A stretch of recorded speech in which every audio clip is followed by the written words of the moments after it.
Hi, and welcome to another episode of Piano TV. I am super pumped up to do this video. I've been waiting to do it for a really long time, but I wanted to do brief histories on some of the other big players in classical music, like Mozart and Beethoven first. So if you haven't seen those videos, I'll link them below. But finally, I'm getting to the third piece of the trifecta puzzle of classical awesomeness, and that is Joseph Haydn. People don't know his name as much as they know Mozart and Beethoven. He didn't have so much turmoil in his life, and I think that might have something to do with it, but he was just as important. So what we're gonna do in today's video is talk about the life and times of Franz Joseph Haydn, his accomplishments, his struggles, his personality, his drama. He didn't really have a lot of drama. And in the next video, we're gonna talk more about his music. So let's get started.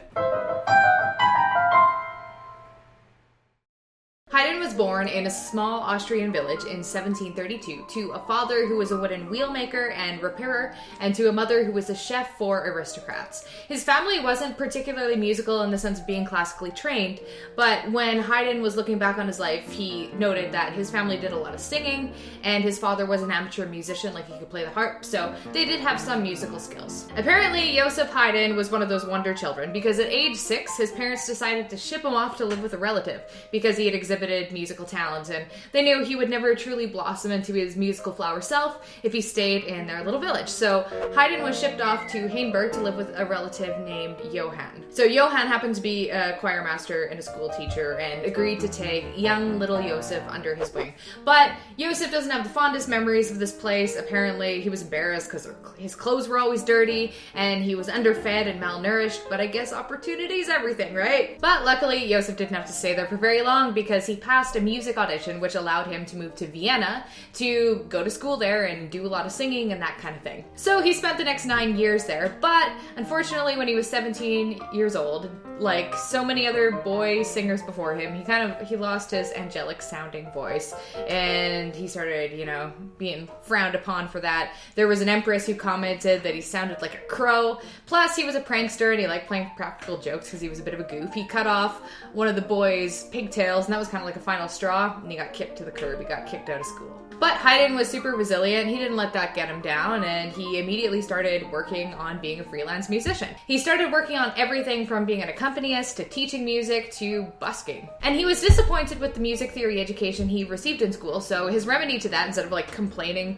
was to fix it. He decided to teach himself music theory. Back in Joseph Haydn's day, life as a musician was hard, which as I'm saying it, I realize that that's exactly like it is today. So the only way you'd be able to rise above destitution and poverty for the most part as a musician were to be super famous, or if you had rich patrons, or you found employment with rich people. And that's exactly what Joseph Haydn did, all at the age of 25. He worked super hard, he got his name out there, he made a name for himself, he started doing part-time gigs for aristocrats, and finally he got his first job as an official Kapellmeister, which is a musical director. So with a steady job at the court of Count Morzin, Haydn decided, well, hey, this is a good time as any to settle down and get married, which sounds nice and romantic, except that it wasn't. He didn't even really like the woman he married. He was actually in love with the sister of the woman he married. I don't know how that works or what his decision-making process was there. Actually, Mozart did the exact same thing, married the sister of the girl he originally loved. They have a lot of things in common. So his marriage to Maria Anna was a complete disaster. Neither one of them even seemed to really like each other. They didn't have any kids together, but they weren't legally allowed to get divorced, so they basically just saw other people outside of their marriage. In 1761, when Joseph was 29 years old, he had to do a little bit of job hopping because his employer, the Count Morzin, had lost a bunch of money and had to let go of the music staff. But Joseph was awesome, and he was offered another job right away by the super wealthy Esterhazy family. From a musical perspective, and probably a personal perspective, that was the best job that Haydn could have possibly had. First of all, he worked there for 30 years and he developed a deep relationship with Prince Anton and his successor, Prince Nicholas I. And those two were awesome too because they were big music buffs and they respected Haydn. So they gave him a lot of creative freedom and they gave him a lot of responsibilities, which meant that Haydn composed like a madman, basically. He wrote so much music. And I don't even know how he had time to sleep because as a Kapellmeister, he had to do everything from writing music to writing a symphony to doing operas and running an orchestra, and like I can't even fathom it. But he loved it. In some senses, Joseph was kind of at the whim of royal urges. So for example, when Prince Nicolaus wanted to learn how to play the baryton, which is an obsolete string instrument, then Haydn was expected to write a bunch of music for that instrument so that the prince had something to play that he liked. In addition to all of his other responsibilities, he had to become an operatic director and even write some music for operas. So let's fast forward 18 years to the year 1779. So at this point,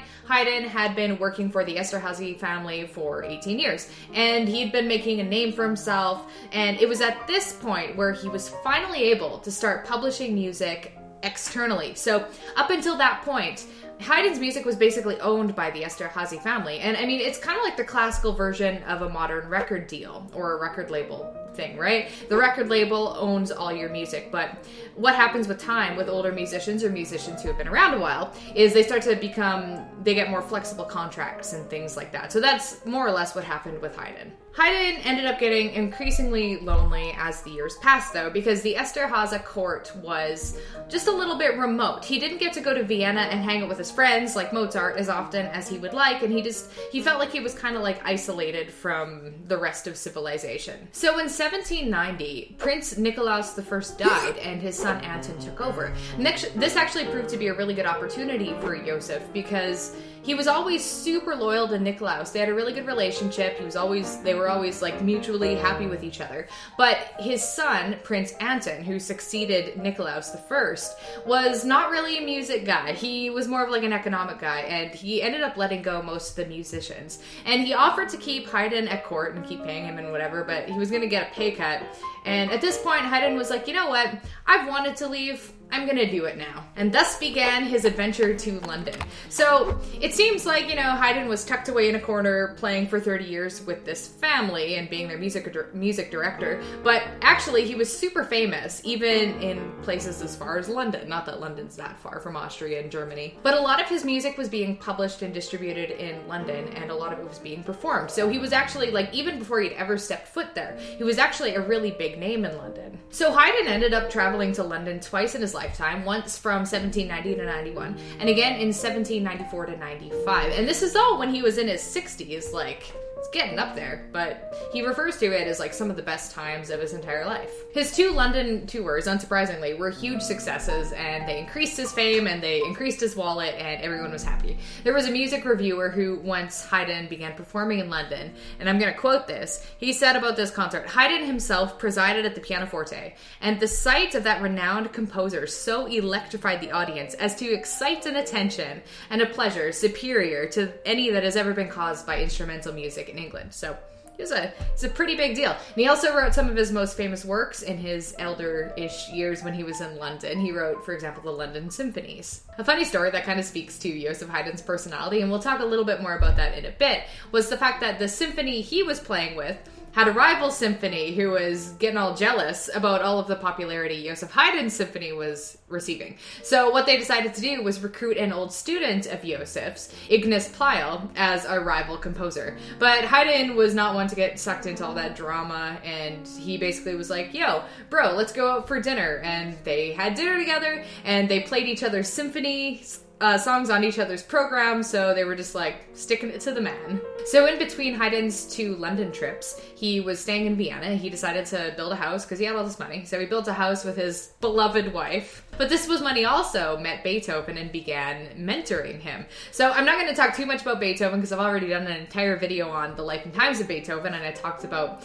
their relationship. But basically, the way I see it is we have this 60-year-old man, Haydn-ish, 60-ish, and he's mentoring this super angsty teenager. So at sometimes Beethoven's Haydn's awesome, and at sometimes he's you're a crappy teacher. So I mean, they seem to have a little bit of a rocky relationship, which is not surprising given Beethoven's personality. Back over in the Esterhazy world, Prince Anton died, and his successor, Prince Nicolaus II, offered Haydn his old job back. He's like, hey, do you want to come back and work for my family? And Haydn accepted. He's like, sure, I'll work part-time, because at this point, he's 63 years old, he's super famous, he can do what he wants. So at this point, Joseph spent just tons of time composing. He could do the kinds of projects he really wanted to, and this is when he composed some of his super famous works. He did two really popular oratorios, one's called The Seasons, and one's called The Creation, and he just had time to, work on his own projects. So basically, at this point, Haydn was super successful and super well loved, which is basically all you could ask for. He was doing good. But as is inevitable, age eventually caught up to him. So when he was 71 years old, he finally hit the point where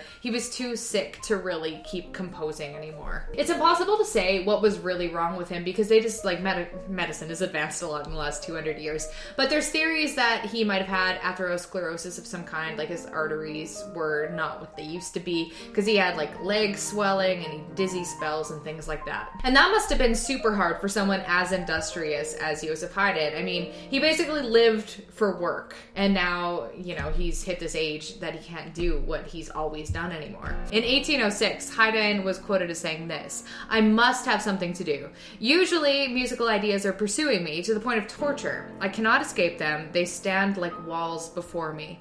If it's an allegro that pursues me, my pulse keeps beating faster and I can get no sleep. If it's an adagio, then I notice my pulse beating slowly.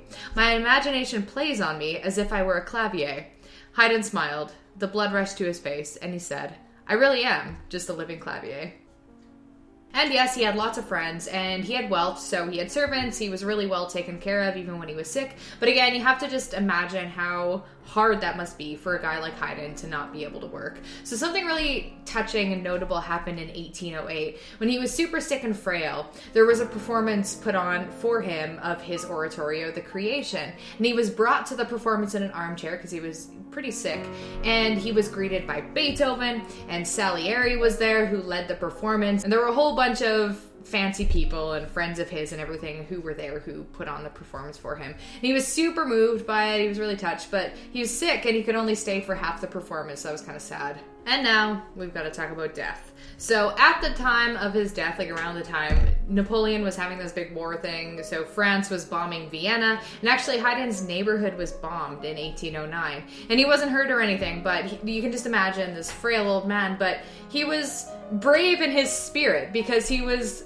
described as yelling basically to people, and I quote, "Don't be afraid, where Haydn is, no harm can reach you," even though he's shaking and trembling because he's old and sick. His last hurrah, several days before he died, he ended up performing with tons of gusto, uncharacteristic gusto for someone so sick, of his song The Emperor's Hymn. He died in bed several days later on May 31, 1809, and it was a peaceful death. He died in bed surrounded by friends. Just a little crazy side note I have to share. His story didn't end at his death. His head actually went on an adventure after his death. So basically, shortly after his burial, people stole his head.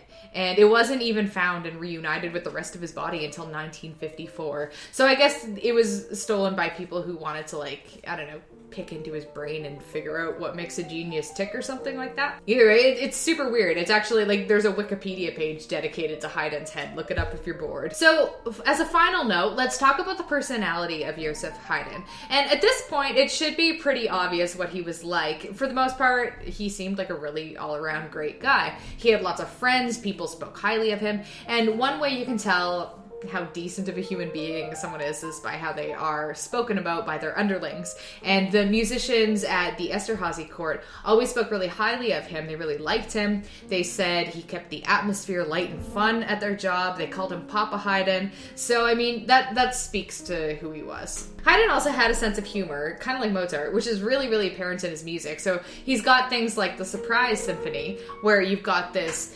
peaceful, gentle part played, and then out of nowhere there's blam, all these instruments come at you all loud all at once to wake up a sleeping audience. So he was a prankster, so even in his music he was pulling pranks. When he was a little bit older, he did go through periods of depression, but this was when he was sick and not able to work like he used to. And for someone who seemed to define his life by his work and who lived for it, that would depress anyone.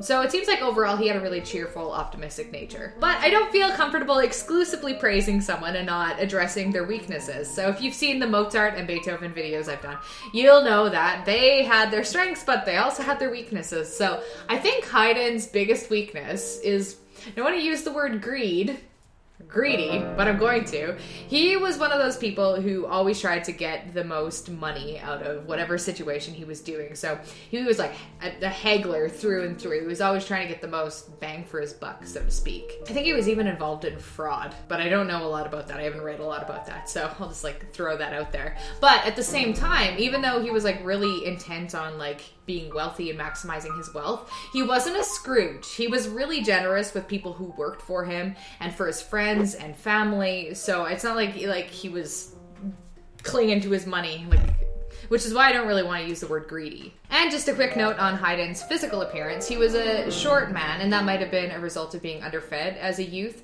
But he was also the unfortunate sufferer of smallpox, which meant that his face had a lot of scars, and he wasn't particularly handsome even without that. His biographer wrote that Haydn couldn't understand how it happened that in his life he had been loved by so many pretty women, and quote, "They couldn't have been led to it by my beauty," which he clearly had an amazing personality. Like, for the record, one of the biggest reasons that I am such a fan of Haydn is he was just so remarkably untroubled. When musicians, it's kind of like the norm for musicians and artists to be tragic in some way. They die young, or they have psychological disorders, or they go through periods of extreme poverty or things like that. But Haydn wasn't like that. He was industrious, he had a good job, he had respect from his employers, people seemed to like him, he did really well for himself, he was famous while he was alive, not after he died. I mean, just warms my heart. Maybe the most awesome thing to me about him is that he lived until he was 77 years old. And compare that to Mozart, who lived until he was in his 30s. Like, just imagine if Mozart had lived 3 decades longer, all of the music that would exist today. And it's the same with Haydn. Like, he lived long enough to really explore different genres of music, and like his output was huge. And that concludes today's discussion on Joseph Haydn. I had a lot of fun doing this. I hope you enjoyed it, and hopefully it shed some light on a composer that not everyone knows about. So hopefully you've learned a few things. If you have any other composers you want me to talk about, just feel free to leave that in the comments below. I always read them. I love looking at your comments. Send me a like if you enjoyed the music history video, and I will catch you guys next time.